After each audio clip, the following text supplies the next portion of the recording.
Buenos días a todos. Gracias por acompañarnos a esta masterclass del 23 de noviembre. Mi nombre es Axel Miranda y soy el coordinador de los estudios teológicos de la Universidad Filadelfia de México.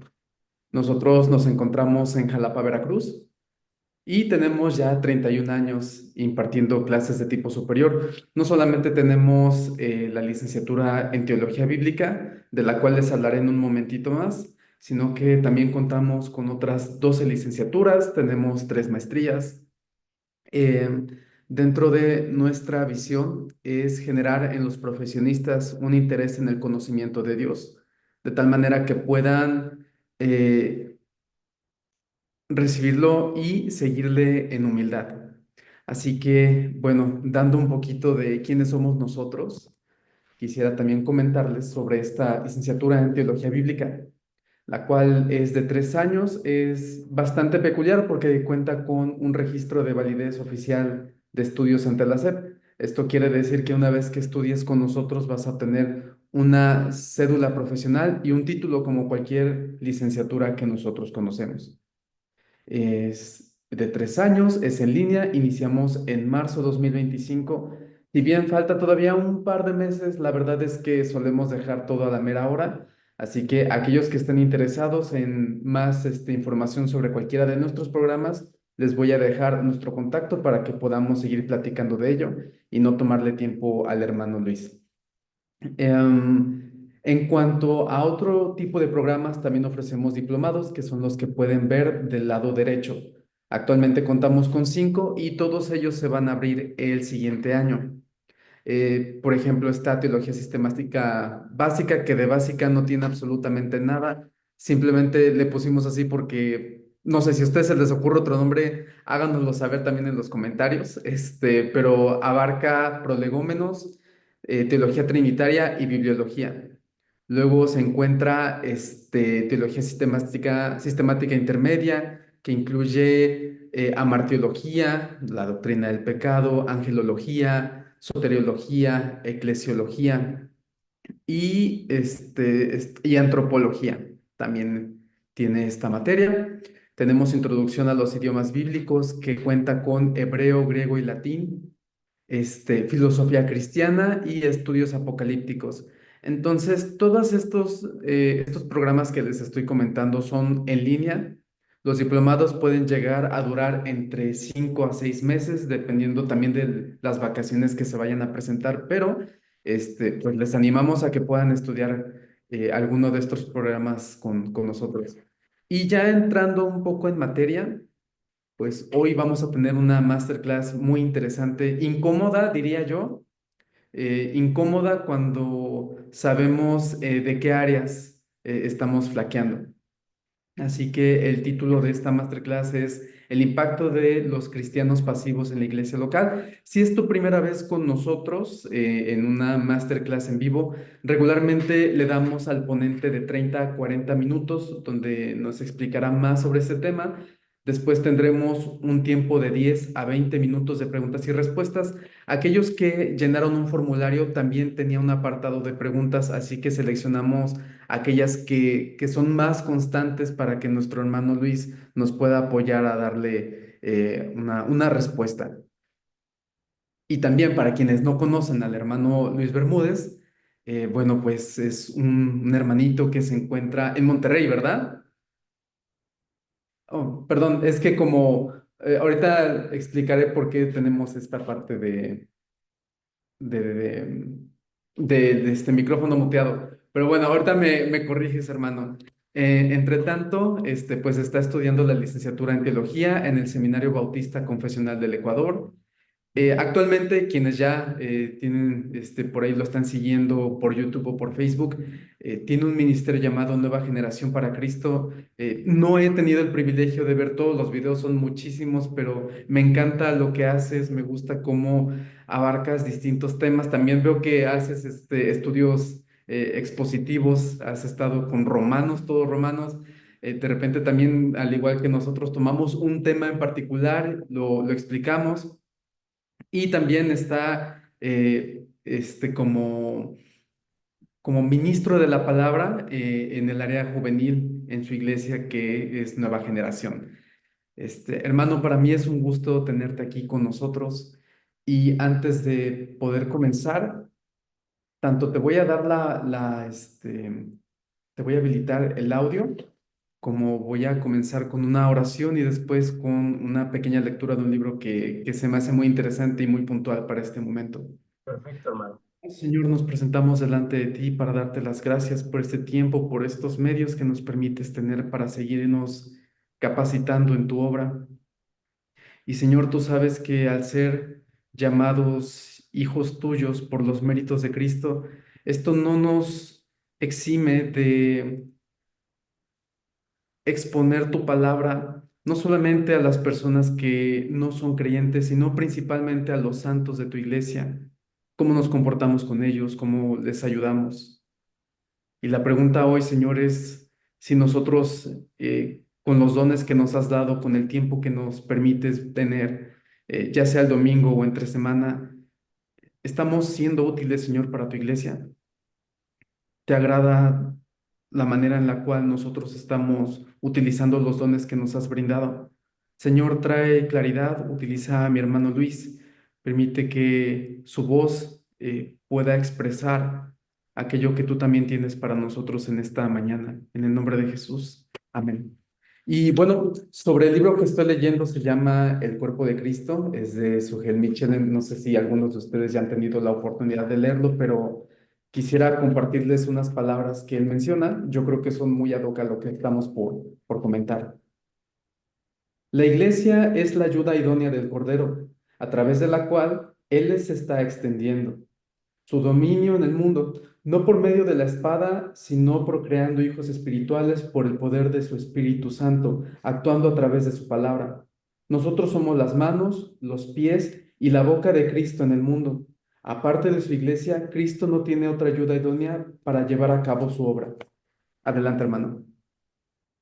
Mi hermano, muchas gracias por la introducción y por la invitación. La verdad es que agradezco a Dios y a ustedes, ¿verdad?, por la amable invitación que me han hecho para acompañarlos en esta mañana. Pues, hermanos, sean bienvenidos. Vamos a comenzar con la sesión de hoy. Les invito a que puedan tener ahí a la mano sus Biblias. Vamos a tocar varios textos bíblicos. Y si también quieren tener una libreta, cuaderno, algo ahí cerca para poder tomar notas de algún punto relevante, pues adelante, ¿no? Igual puede ser de utilidad.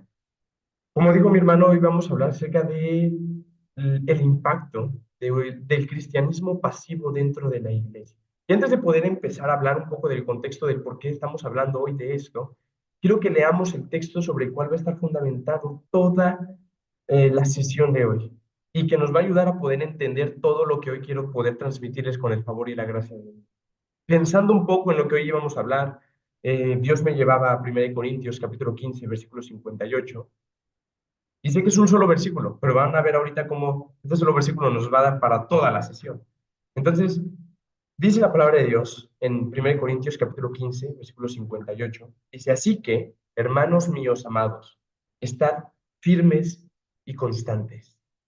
Por tanto, mis amados hermanos, estén firmes, constantes, creciendo en la obra del Señor siempre, abundando siempre en la obra del Señor, sabiendo que vuestro trabajo en el Señor no es en vano. Y vamos a ir desmenuzando un poco este texto para poder comprender mejor lo que Pablo aquí quiere transmitirnos, pero de inicio, hermanos, tenemos que dar un poco del contexto del por qué estamos hablando de el impacto del cristianismo pasivo dentro de la iglesia. Todos sabemos, y cada vez es más común, que el cristianismo se ha vuelto algo más pasivo que activo, lamentablemente, en muchos lugares. ¿A qué nos referimos con esto? El cristianismo hemos sido llamados a llevar una vida activa, a llevar una vida de acción, de poder movernos, de poder realizar cosas.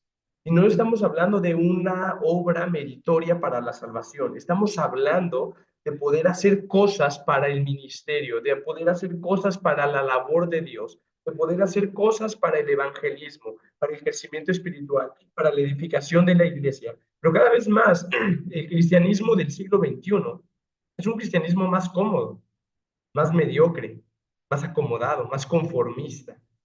Tenemos sana doctrina, tenemos buena teología, tenemos un buen conocimiento bíblico, listo, con eso ya es suficiente. Y parece que muchas de esas cosas nos han brindado una falsa seguridad y un acomodamiento espiritual. Nos sentamos cómodos en nuestras casas, en la silla de la iglesia, siendo un congregante, siendo un miembro más de la iglesia, y hasta ahí. Nos conformamos con poco. Con el estatus espiritual que hasta hoy hemos alcanzado, nos conformamos y decimos, listo, yo ya sé algo de doctrina, yo ya sé algunas cosas básicas de teología, y nos conformamos con eso, como si eso ya fuera el todo o fuera suficiente. Y vivimos un cristianismo mediocre, en el que no vamos más allá de eso. Yo oro diariamente, yo leo la Biblia diariamente, yo voy a la iglesia cada vez que hay reunión, y parece que eso es motivo para el sentirnos cómodos. Ya con eso nos sentimos acomodados en ese lugar, en ese estatus, y caemos en esa mediocridad de la que yo les había estado hablando. Pero fíjate la exhortación que Pablo le está dando aquí a la iglesia. Hermanos, estén firmes, estén constantes, creciendo y abundando en la obra del Señor, sabiendo que vuestro trabajo para el Señor no es en vano. Entonces, quiero poder transmitirte que el contexto que hoy en día estamos enfrentando como cristianismo en este siglo XXI, independientemente de la denominación que tengamos, es un cristianismo que muchas veces es pasivo y no activo. Es un cristianismo que está acomodado, que es conformista, que es mediocre. Somos salvos, gloria a Dios. Leemos y oramos la Biblia diariamente, gloria a Dios. Son nuestras ordenanzas que debemos de tener diariamente. Vamos a la iglesia, perfecto. Pero hay mucho más además de eso. Hay muchas otras cosas que debemos de hacer. Y es triste ver cómo entran y salen hermanos cada domingo de la iglesia, simplemente siendo un cristiano más en el mundo, simplemente siendo un cristiano más en la sociedad. Cuando vemos, hermano, la vida de los 12 discípulos, después 11, ¿verdad? Pero eran hombres comunes y corrientes como nosotros, que empezaron a generar un impacto en la sociedad que los rodeaba. De manera que en el día de Pentecostés, cuando estaba orando la iglesia, eran 100 hermanos que estaban reunidos ahí. Y después de esos 100 hermanos, en ese día se sumaron 3,000. Y un par de días después, por la predicación de esos mismos hermanos, se sumaron otros 5,000. Estamos hablando que en un lapso corto de tiempo, la iglesia pasó de ser de 100 personas a pasó de ser de más de 8,000 personas. ¿Por qué, hermano? Porque no había pasividad en la iglesia, porque había actividad. Y a veces pensamos y leemos el libro de los Hechos y decimos, es que eran los apóstoles. Hermano, ¿quiénes eran los apóstoles? Eran hombres comunes y corrientes como lo éramos tú y yo, como lo somos tú y yo. La clave no está en que si eran los apóstoles o no eran los apóstoles, la clave está en qué tanto nosotros permitimos y dejamos que nuestras vidas sean utilizadas por Dios. Y ese es el punto. Esa es la matriz de nuestro asunto. De qué tanto nosotros estamos dispuestos a que Dios nos utilice, porque podemos orar, hermano, todo el tiempo, Señor, levántame, y estar todo el día sentados en el sillón viendo televisión o estando en el celular. Señor, háblame, y no dar el tiempo de poder abrir y estudiar seriamente la palabra de Dios. Señor, guíame, y no darnos el tiempo de estar en oración con el Señor para que Él nos guíe hacia su voluntad. Entonces, hermano, el llamado que hoy te hago es que podamos dejar a un lado esa mediocridad, ese conformismo, esa comodidad cristiana y podamos decir, hay más que eso. Y es la exhortación que Pablo le da aquí a la iglesia de Corinto. ¿Por qué he decidido este texto? Uno, porque el texto nos transmite dos puntos principales, una exhortación y un fruto de esa exhortación sobre el cual va a estar basada toda la exposición de hoy. Y dos, porque el contexto de la iglesia de Corinto es el contexto de la iglesia de muchos de nosotros. Corinto, una iglesia grande, una iglesia próspera, una iglesia importante, pero una iglesia que había caído precisamente en esto. Una iglesia mediocre espiritualmente, una iglesia acomodada espiritualmente, una iglesia que no estaba haciendo las cosas de una forma adecuada delante de Dios. Una iglesia que había llegado a un extremo que espero que nosotros no lleguemos y que yo espero que en tu iglesia no hayan llegado, que habían tolerado la inmoralidad sexual dentro de la iglesia, que habían tolerado toda clase y tipo de pecados y aberraciones dentro de la iglesia, cosas que, como Pablo mismo lo dice, ni aun los gentiles hacen. Entonces, yo espero que no hayamos llegado hasta ese punto, pero quiero que sepas que la iglesia de Corinto llegó a ese punto por no hacer lo que tenían que hacer. Y entonces Pablo aquí está hablándonos en Corintios 15, y tenemos que conocer el contexto porque el versículo 58 es el último versículo del capítulo 15. Pablo está hablando en todo 1 Corintios 15 de la resurrección. Y hoy vas a poder comprender que la resurrección de Cristo es el pilar fundamental para que la iglesia se motive a trabajar, para que la iglesia se motive a dejar su pasividad y empiece a activarse. Entonces, vamos a ir viendo por qué es que la resurrección de Cristo es nuestro motor por el cual nosotros como iglesia hacemos y trabajamos lo que tenemos que hacer. En primer lugar, la primera parte de este versículo, hermanos, nos da una exhortación triple. Es una exhortación triple que Dios nos da a través del apóstol Pablo. ¿Cuál es esta exhortación triple? Estén firmes, estén constantes, inamovibles y crezcan y abunden en la obra del Señor siempre. Esa es nuestra exhortación triple que Pablo da a la iglesia de Corinto y que hoy Dios nos da a nosotros. Estén firmes. ¿Firmes en qué, hermano? Firmes en la doctrina, firmes en la palabra de Dios, firmes en las enseñanzas del Evangelio de Jesucristo y de los apóstoles. Hermano, qué importante es esto para ti y para mí, para poder tener un cristianismo activo, que pueda trabajar, que deje de ser pasivo, que pueda ser un cristianismo que genere verdaderamente un impacto. Lo primero que nosotros tenemos que entender es que tenemos que estar firmes en la palabra, firmes en la doctrina de Dios, firmes en las enseñanzas de las Escrituras. Si tú y yo no tenemos un fundamento firme en la palabra de Dios, nada de lo que hagamos va a poder rendir un fruto verdadero. Pablo nos habla acerca de esto, por ejemplo, con respecto a la unidad de la iglesia, en Efesios capítulo 4, y él dice, hermanos, Dios ha dado maestros, Dios ha dado pastores dentro de la iglesia para nuestro crecimiento, para que todos lleguemos a la unidad del conocimiento verdadero, a la altura de la plenitud de aquel que lo llena todo, y en ese momento dice, para que ya no seamos niños, o antes, llevados por doquier viento de doctrina. Entonces, hermano, lo que nos está llamando aquí Dios es que debemos de estar firmes en la doctrina. No ser esos niños fluctuantes llevados de aquí para acá, que como ignoramos la palabra de Dios, pues de repente me viene esta doctrina, me viene esta otra enseñanza, y como yo ignoro todo con respecto a la palabra de Dios, yo creo esto, mañana creo esto, la siguiente semana creo una cosa diferente. No, hermano, debemos de estar firmes, porque ese es el pilar de la iglesia, que la iglesia debe de ser columna y baluarte, columna y sostén de la verdad. Entonces debemos de estar firmes, hermano. Es la primera exhortación que nos da la Escritura. Debemos de estar firmes. ¿En qué? En toda la exposición que Pablo ha dado en 1 Corintios 15, en creer que Jesucristo resucitó de entre los muertos.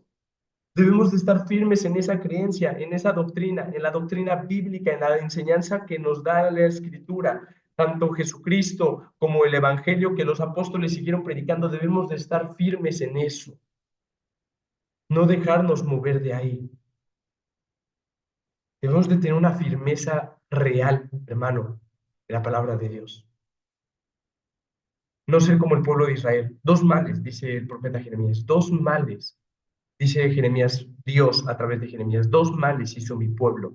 Y esta es la razón por la cual el pueblo de Israel se encontraba así, hermano, en los tiempos del profeta Jeremías. Uno, me dejaron a mí fuente del agua viva. Dos, cavaron para sí cisternas rotas que no retienen agua. Hermano, nuestra firmeza debe depender de Dios. Es la fuente del agua viva. No podemos cavar cisternas rotas que no retienen agua y tratar de alimentar nuestras vidas espirituales de cosas que no van a alimentarnos verdaderamente. El pueblo de Dios, como lo dice Oseas, se perdió porque le faltó conocimiento de Dios, de quién era Dios, de cómo era Dios.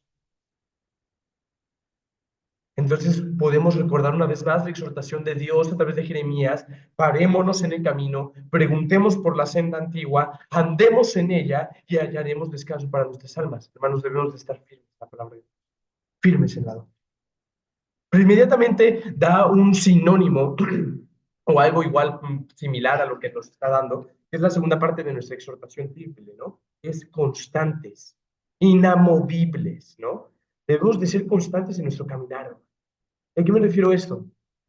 Que cuando hablamos de constancia, hablamos que algo es exponencial, ¿no? Que hay una constancia en algo.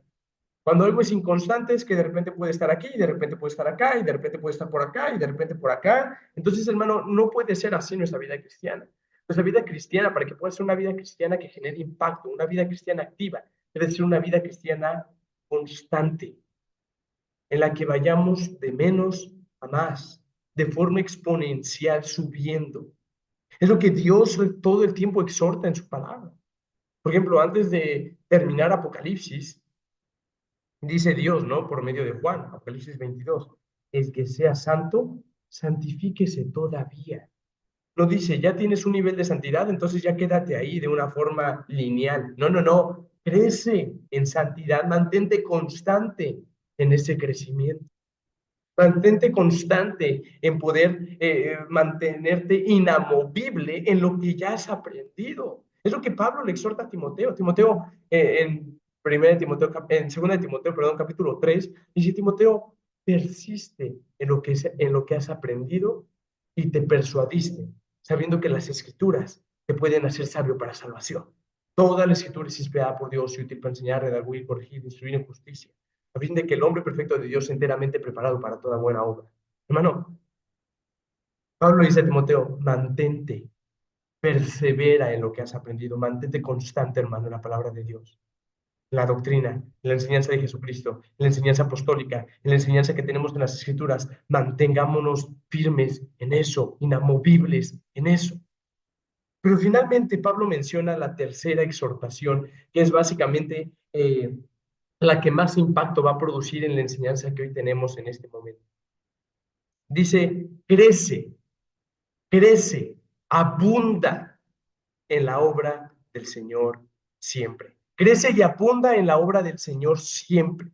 Entonces, hermano, por un lado tenemos exhortación que debemos de estar firmes, que debemos de estar constantes, que debemos de ser inamovibles. Sin embargo, el hecho de estar firmes, el hecho de estar constantes, el hecho de mantenernos inamovibles, no involucra o no quiere decir que debemos de ser inactivos. No, es que yo estoy firme, yo estoy constante, yo estoy inamovible, pero eso no es sinónimo de inactividad, hermano.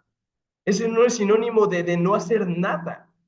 Eso es lo que se refiere a eso, de estar firmes, constantes, inamovibles, es poder estar firmes en lo que la palabra de Dios enseña, en la enseñanza bíblica, en lo que hemos aprendido, mas no en un sentido de pasividad. La exhortación a estar firmes, constantes e inamovibles no implica inactividad, hermano.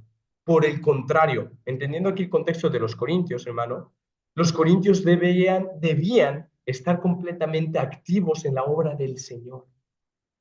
Y nosotros hoy también es la exhortación que hoy Dios nos trae. Estar firmes y constantes, inamovibles, no significa pasividad, hermano. Podemos desanimarnos, y yo lo sé, yo sé que como creyentes podemos atravesar desánimos en nuestras vidas, y hoy te lo pongo en la mesa. Podemos desanimarnos con mucha facilidad, hermano, al pensar, al recordar, al ver cómo nuestro trabajo muchas veces resulta en vano. Por ejemplo, si alguien es ministro, cómo por más que te esfuerzas preparar un sermón verdaderamente bíblico, expositivo, que de verdad esté bien nutrido por la palabra de Dios, cómo a veces eso no parece surtir ninguna clase de efecto en la gente que oye el mensaje. De cualquier forma, en cualquier ministerio, en cualquier obra, podemos desanimarnos con facilidad al pensar que nuestro trabajo podría ser en vano. Pero hoy quiero que recuerdes, pero hoy podemos recordar la promesa de que cuando Dios crea los nuevos cielos y la nueva tierra, ese glorioso futuro que nos espera, su pueblo, el pueblo de Dios, disfrutará de los frutos de su trabajo y verá que sus esfuerzos nunca fueron en vano. Es por eso que Pablo está hablando de la resurrección, está hablando de que sorbida será la muerte en victoria, que dónde está tu muerte tu aguijón, dónde, oh sepulcro, tu victoria, y está hablando de que esto mortal se vestirá de inmortalidad, que eso corruptible se vestirá de incorruptibilidad, y en ese momento dice, así que hermanos, estén firmes, estén constantes, abunden, crezcan en la obra del Señor siempre. Hermano, podemos recordar que la promesa de Dios, que algún día tendremos con Él para toda la eternidad, ahí veremos el fruto de nuestro trabajo y veremos que nuestro esfuerzo nunca fue en vano. Por eso es que la resurrección que está hablando todo Corintios 15 es nuestro motor por el cual trabajamos. Y más adelante vamos a volver a recordar este punto. Pero ahorita quiero enfocarme en la primera exhortación que tenemos aquí resaltada, que es creciendo y abundando en la obra del Señor. Creciendo y abundando en la obra del Señor, hermanos, nos hace un llamado a continuar en esa obra, a estando más y más en la práctica de esa obra, ya sea en la obra del ministerio, como muchos a lo mejor están, o cualquier otra obra, independientemente de cuál sea. Todas las buenas obras que el Señor manda, requiere y llama a su pueblo a realizar, abundemos y crezcamos en todas ellas. Sea tú como esposo con tu esposa, sea tú como mujer con tu esposo, con tus hijos, en tu trabajo, en el ministerio, en el instituto, en la iglesia, a lo mejor en el ministerio de alabanza, de adoración en tu iglesia, en el lugar donde estés, sea a lo mejor algo que para ti es muy importante o a lo mejor no es tan importante, nunca subestimes la obra del Señor, cualquiera que sea esta, así sea llegar a la iglesia, a limpiar la iglesia, a lavar la iglesia, independientemente de la obra que sea, crece en eso, abunda en eso siempre, porque ese es el llamado que tenemos de parte de Dios, crecer y abundar en la obra del Señor siempre. Ese es nuestro sagrado deber, que sin importar lo que hagamos, sin importar lo que realicemos, crezcamos en la obra del Señor siempre, crezcamos en la obra del Señor siempre, podamos crecer en santidad, podamos crecer en la obra del Señor. Siempre, siempre, hermano, independientemente de lo que hagamos. ¿Y sabes qué es lo hermoso de esto? Es Dios el que nos fortalece para poder realizar esta obra. Que es Dios quien nos dará la fuerza para poder hacer lo que nos ha encomendado. Dios nos llama, hermano, pero Dios también nos capacita para su obra. Dios no simplemente nos hace el llamado para vas a hacer esto, vas a servir en aquello, vas a realizar esto, sino que Dios también nos da las herramientas, los recursos, la fuerza necesaria para poder ser fieles en lo que Él nos ha puesto a hacer. Dios no nos dice haz esto y ahí ves cómo le haces, ahí ves cómo lo realizas, ahí ves cómo lo sacas adelante. No, Dios nos dice haz esto, pero yo te voy a ayudar, yo te voy a dar lo necesario, yo voy a estar ahí contigo. En el servicio del Señor, hermanos, en la obediencia a sus mandamientos, en cualquier cosa que hagamos, debemos ser diligentes y perseverar en eso y avanzar hacia la perfección, crecer en santidad. Debemos de estar continuamente avanzando en la verdadera piedad y listos y aptos para toda buena obra, hermano. El deber más alegre, la mayor diligencia, la perseverancia más constante, convienen a quienes tienen esperanzas tan gloriosas como que algún día estaremos para siempre con el Señor. ¡Qué vigor y qué resolución! ¡Qué constancia y qué paciencia deberían inspirarnos, hermanos, el poder pensar que algún día su órbita será la muerte en victoria! Que estaremos para siempre con el Señor. Que esto mortal será inmortal, que esto corrupto será incorruptible. Qué importante es entender eso, porque qué vigor y qué resolución, qué constancia y qué paciencia debería inspirarnos esa esperanza tan gloriosa. El deber más alegre, la mayor diligencia, la perseverancia más constante, hermano, convienen a quienes tienen esperanzas tan gloriosas como esas. Por lo tanto, la invitación que hoy te traigo es crecer, hermano. Estamos terminando el año, estamos ahorita en 23 de noviembre. Mi pregunta para ti es, ¿eres la misma persona que eres o que eras en enero del año presente? ¿Eres la misma persona que eras en junio de este año? No te lo pongo tan complicado. ¿Eres la misma persona que eras hace una semana? Debemos de crecer diariamente. Debemos madurar día con día. Debemos abundar en la obra del Señor. No podemos ser los mismos, hermano. Es la reflexión que hoy te traigo. Estamos terminando el año. Quiero que tú examines y evalúes tu vida. ¿Eres la misma persona? ¿Eres el mismo cristiano que hace un par de meses? ¿Eres el mismo cristiano que hace un par de semanas atrás? Porque entonces algo está mal con nosotros, porque debemos de crecer, debemos madurar, no podemos ser los mismos. Hermano, recuerda nuestra promesa. Y es aquí donde tenemos la parte final de la exposición de este texto. La exhortación es, estate firme, hermano. Estate constante, inamovible. Y abunda y crece en la obra del Señor siempre. ¿Por qué? Porque nuestro trabajo sabiendo, hermano, que nuestro trabajo en el Señor no es en vano, no es en vano. Esta parte final, sabiendo que nuestro trabajo en el Señor no es en vano. Nótese que los verdaderos cristianos tienen evidencia indudable de que su trabajo no será en vano en el Señor. Ni sus servicios más diligentes, ni sus sufrimientos más dolorosos, nada será en vano. No serán en vano. No serán en vano e improductivos. Hermano, el trabajo, el esfuerzo, el dolor, el sufrimiento, cualquier cosa que un cristiano haga en esta tierra, por Dios, nunca será en vano. Y no es que la salvación una vez más sea por obras. Y que, es que yo trabajé tanto esto, yo sufrí tanto esto, yo lloré tantas veces, yo me desgasté tantas veces, entonces eso no será en vano porque con eso ya me gané el cielo. Hermano, no existe ni una sola persona, y te lo pongo de esa forma, no existe ni una sola persona en el cielo que se haya ganado ese lugar. El apóstol Pablo está redactando Corintios. El apóstol Pablo recorrió medio mundo 3 veces. Pablo no está en el cielo por eso, hermano. Pablo está en el cielo por la soberana gracia de Dios, así como también tú y yo lo estaremos. Pero sí tenemos que entender, hermano, que todo lo que atravesemos en este mundo, cansancio, sufrimiento, desgaste, no será en vano. ¿En qué sentido? En que algún día estaremos para siempre con el Señor. Yo no he muerto, hermano, y yo no he resucitado para poder decirte, oye, hermano, ¿sabes qué? Vi la gloria, contemplé el paraíso, ¿sabes qué? Hermanos, hoy vengo del cielo, vengo del paraíso, y hoy les traigo una palabra de aliento, porque es tan hermoso el lugar que vale la pena que sigamos esforzándonos. No, hermano, yo no he atravesado esa circunstancia, y no creo que ninguno de los que estemos aquí hayamos atravesado esa circunstancia. Pero ¿sabes qué? Todo en base al cristianismo es por fe. La fe, como lo define Hebreos, es la certeza de lo que se espera, la convicción de lo que no se ve. No lo hemos visto, pero lo esperamos. Así que, hermano, yo no he estado en el cielo. Yo no he estado delante del Señor como ahorita muchos santos lo están. Pero sí te puedo decir con toda seguridad y certeza que vale la pena, hermano. Vale la pena el desgaste que ahorita estás sufriendo.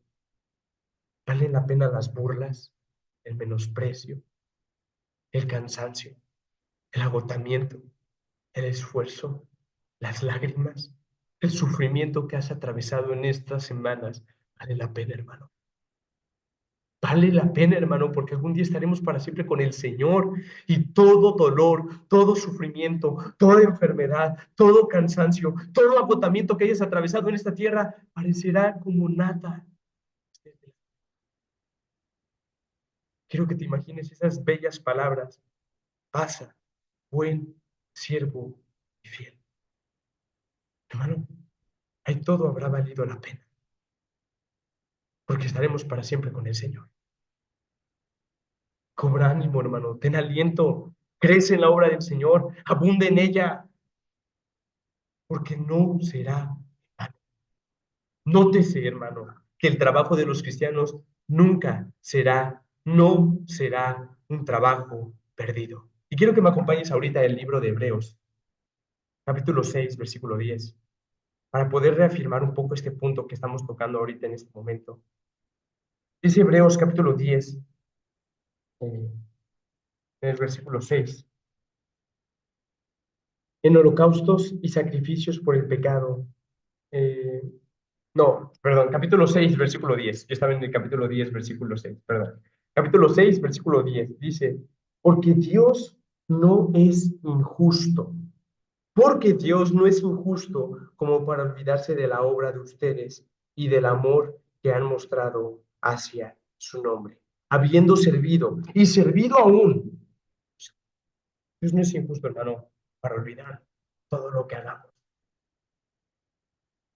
Dios sabe lo que hemos sufrido, Dios sabe lo que hemos trabajado, Dios sabe lo que hemos atravesado en esta vida, pero hermano, esto no es suficiente, tienes que todavía crecer aún más, porque también Hebreos dice, aún no hemos resistido hasta la sangre, hermano, combatiendo contra este mundo, combatiendo contra el pecado, aún no hemos llegado hasta ese punto, entonces todavía tienes que crecer más, tienes que abundar más en la obra del Señor, ni los servicios que hacemos por Dios, ni los sufrimientos que soportamos por Él aquí, son dignos de ser comparados con el gozo que se revelará en nosotros en el más allá. Es lo que Pablo habla en Romanos capítulo 8, versículo 18, cuando dice que esta tribulación momentánea, dice, esta breve, y hermanos, Pablo no está hablando desde la ignorancia, Pablo está hablando desde que ya ha estado en prisión, desde que lo han apedreado y lo han dado por muerto pensando en que ya había muerto, en que lo han golpeado, lo han perseguido, han buscado su muerte. Pablo no está hablando desde la ignorancia. Pablo ha sufrido mucho más de lo que todos y cada uno de nosotros juntos hemos sufrido.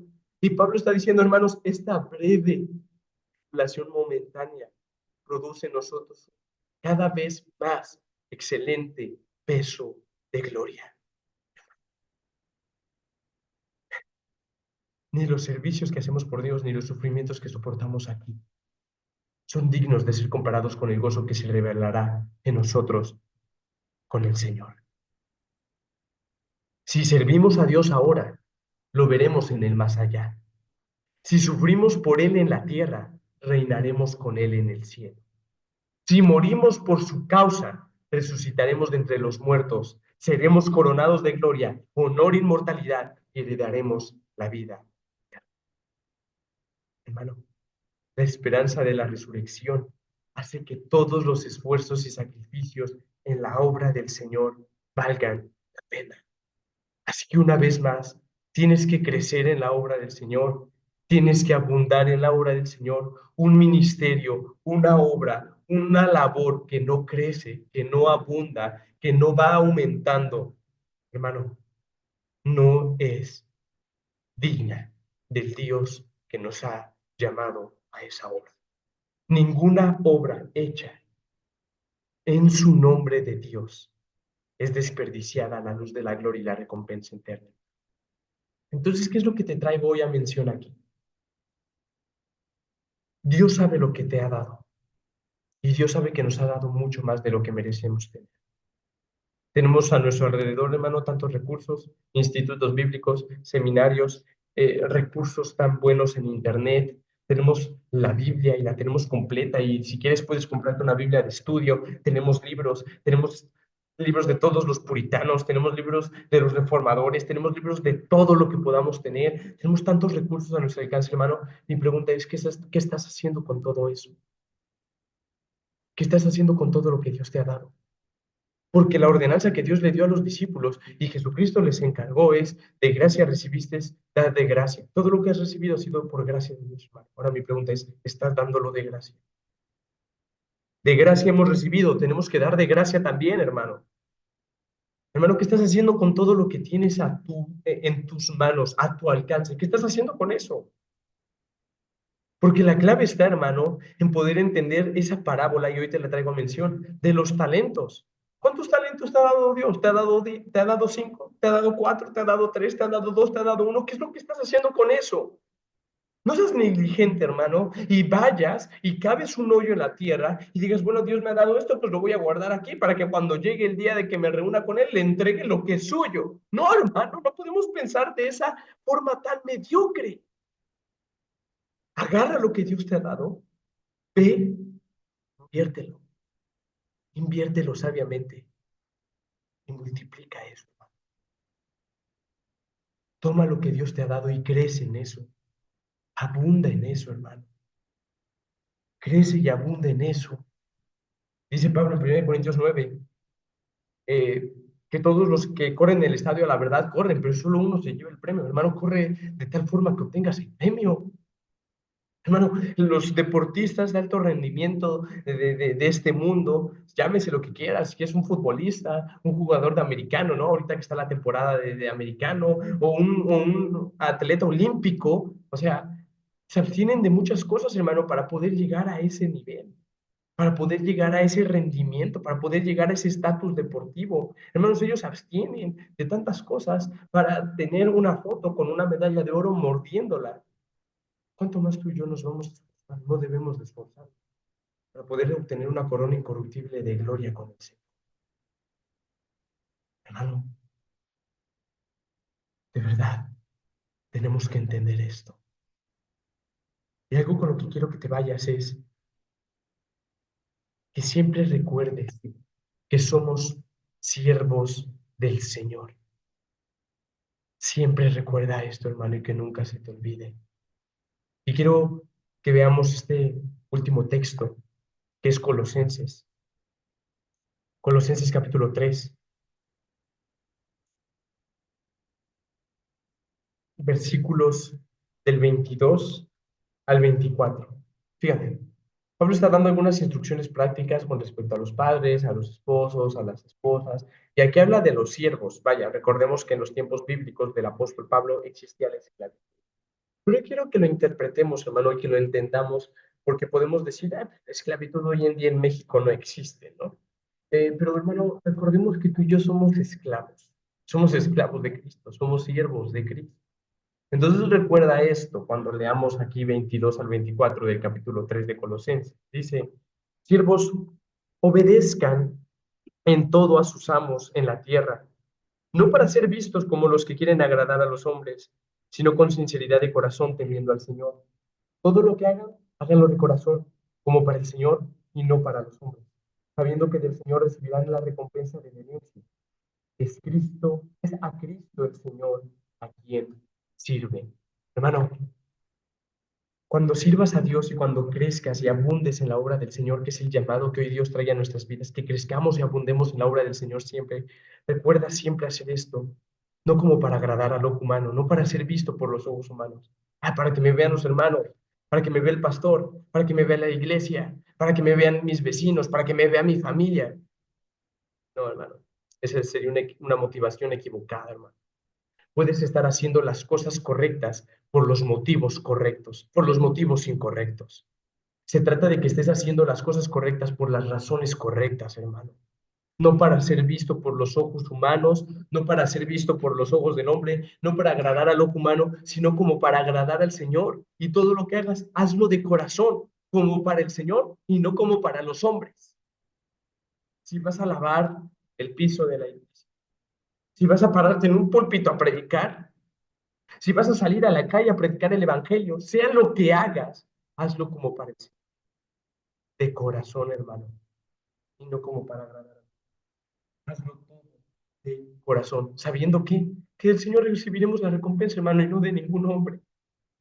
Por lo tanto, hermano, te animo a que crezcas y abundes en la obra del Señor.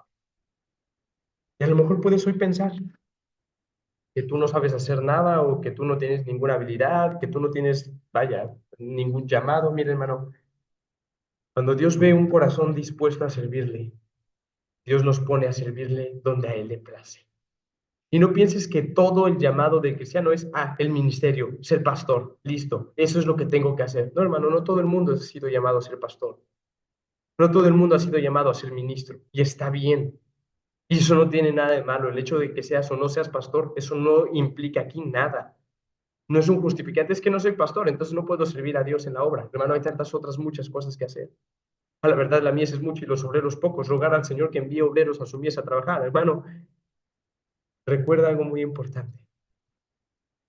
Recuerda siempre tu incapacidad para la obra del Señor. ¿Y por qué te menciono esto? Porque tenemos que entender que somos delante de Dios incapaces de poder hacer su obra. ¿En qué sentido, hermano? En que recuerdes que es Dios el que nos capacita para hacer su obra. Y es lo que hace rato te mencionaba y con eso concluyo. Dios no nada más nos llama para su obra, sino que Él nos da la capacidad para su obra. Y con eso termino, recordándote a Isaías. Dios dice, ¿quién irá por nosotros? ¿A quién enviaremos por nosotros? Isaías ve la gran santidad de Dios y cae como muerto. Dice, Señor, yo soy vil, yo soy impuro. Hermano, somos incapaces como Isaías de poder servir a Dios. Pero Dios no nada más estaba llamando a Isaías a su obra, sino que en ese momento Dios purifica, santifica a Isaías. Y entonces Isaías ahora sí pudo decir, heme aquí, Señor, envíame a mí. Hermano, Dios no nada más te va a llamar para su obra. Dios te va a capacitar para esa obra a la que Él te ha llamado. ¿Qué debemos de hacer, hermano? Santificarnos y estar con el Señor. Es lo que Pablo le dice a Timoteo. Timoteo, en una casa hay instrumentos de madera y barro, y hay instrumentos de oro y plata. Y unos son para usos honrosos y unos son para usos viles. si alguno se limpia de estas cosas, será un instrumento santo, limpio, puro y preparado para toda buena obra en las manos del Señor. Así que, hermano, crece en la obra del Señor, abunde en ella. El Señor no nada más nos ha llamado a su obra, sino que Él también nos capacitará para hacerlo. Que Dios los bendiga mucho, hermanos. Gracias por el tiempo que me han regalado, que han dispuesto y la atención que he recibido. Espero que esto de alguna forma, aún esta explicación de un hombre incapaz e incompetente para la obra del Señor, pues haya sido de bendición y edificación para ustedes.